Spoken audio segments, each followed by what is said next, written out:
With a new patch finally hitting the original server, a load of heroes are climbing straight to the top. Which one should you ban? Which one should you pick? What exactly is going on in this meta? Hi guys, Kazuki here, and in this video we are diving into the complete Season 38 Mobile Legends tier list. Alright, let's jump straight into it. Before we dive into the full list, let's take a quick look at what the numbers are showing us in the Mythical Glory Plus bracket this week. Because while tier lists are opinion states, they don't lie. Starting off strong, Diggy quietly holds one of the highest win rates in the entire game at 57.49%, even though he barely appears in drafts. Why? Because when he is picked, he completely counters half the meta. His time bomb keeps enemies from hiding, his ultimate shuts down team fights, and when he is played right, this little chicken is a walking nightmare. Right behind him is Masha, sitting at an impressive 56% win rate. People underestimate her, but the moment she gets rolling, it's over. Her split push is unmatched, and her damage spikes are just super high. Here are the top 10 heroes in win rate of the current meta.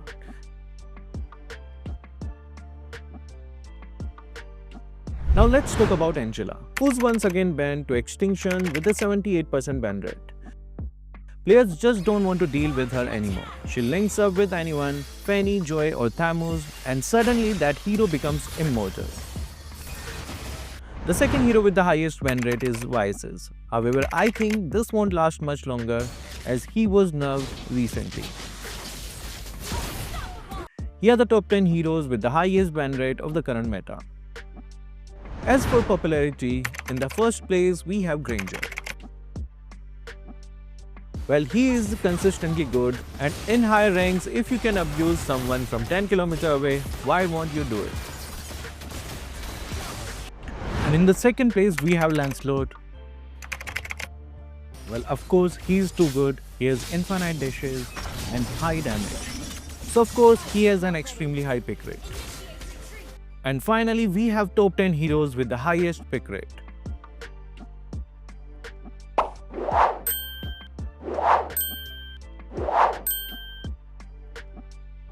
Now time to get into what you are waiting for, the tier list. And let's start off with the strongest heroes in the meta. These are your kings of the meta, your kind of heroes that warp the draft the second they appear. These are the heroes who are must bans or are the first pick in the drafting phase. Let's start strong with Bane. He is the definition of an all-rounder, burst, sustain, push and teamfight control all in one.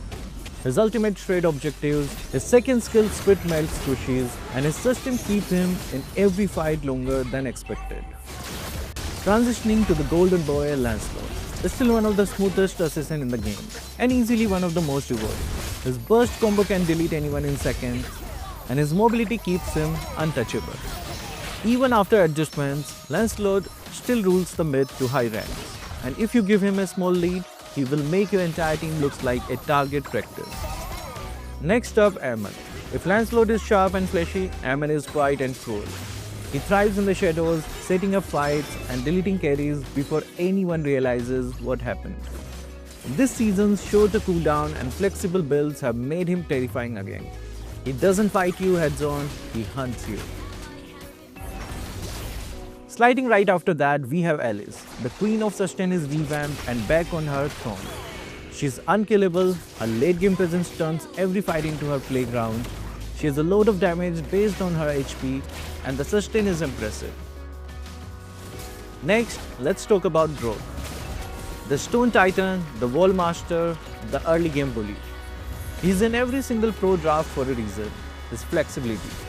He can be built tank, damage or hybrid and all of them work. Grok controls space like no one else. Every waltz he places, every charge he lands, it's chaos for the enemy team. And finally Gatotkacha.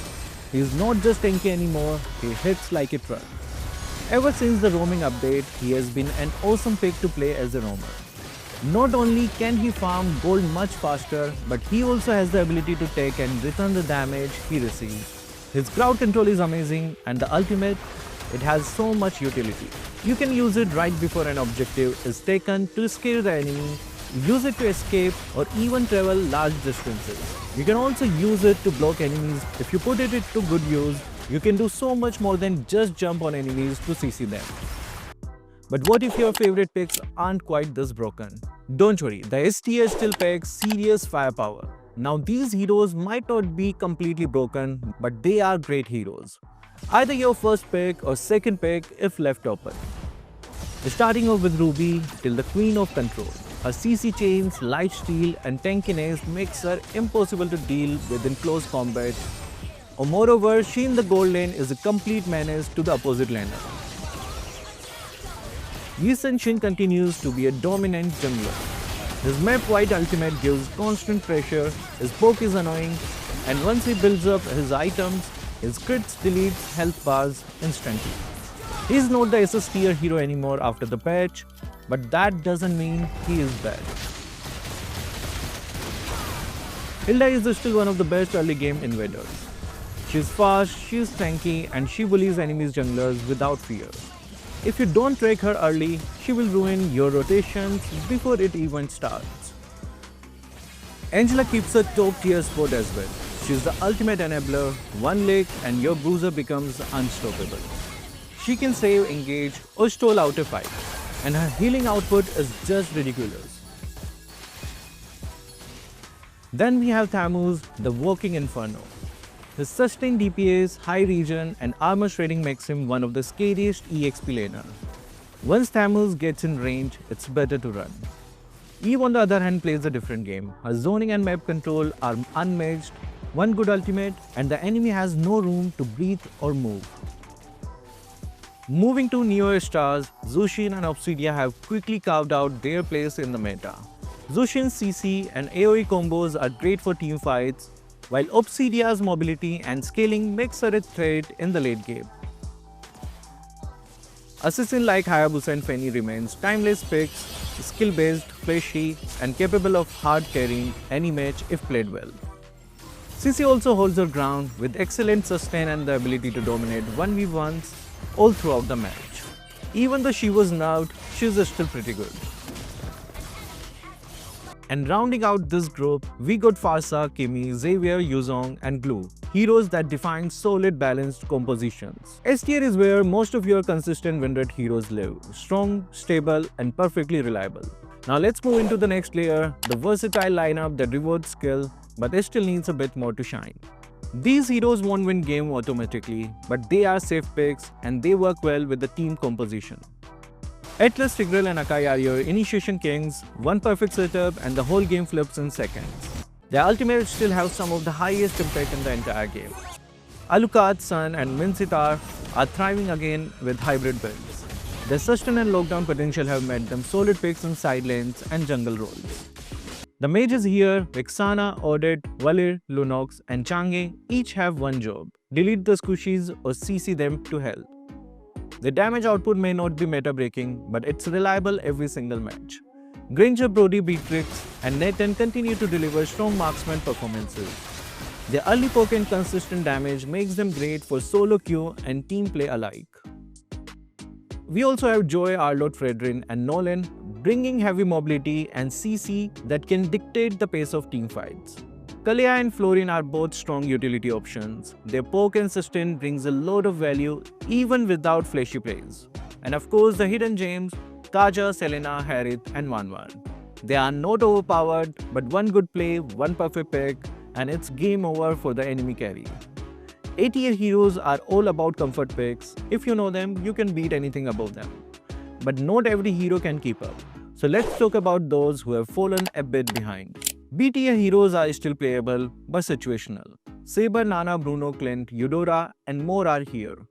They can still carry, but they rely heavily on timing, composition, or surprise factor.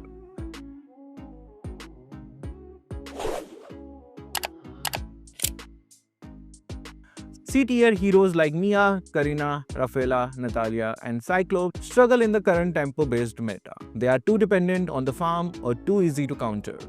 And finally, D-tier is the ones that need serious help. Zilong, Argus, Aldous, Olus, and Yin have potential, but they are outdated compared to what the top meta heroes can do. If you are still climbing with them, respect. You are fighting the game itself at this point. So there you have it, your full season 38 tier list, built from real data, rank performance and actual player results. Drop your mains in the comment section below. I will be checking which heroes are actually winning out there. So that will be all for this video. Thank you guys for watching. Keep supporting Kazuki Official.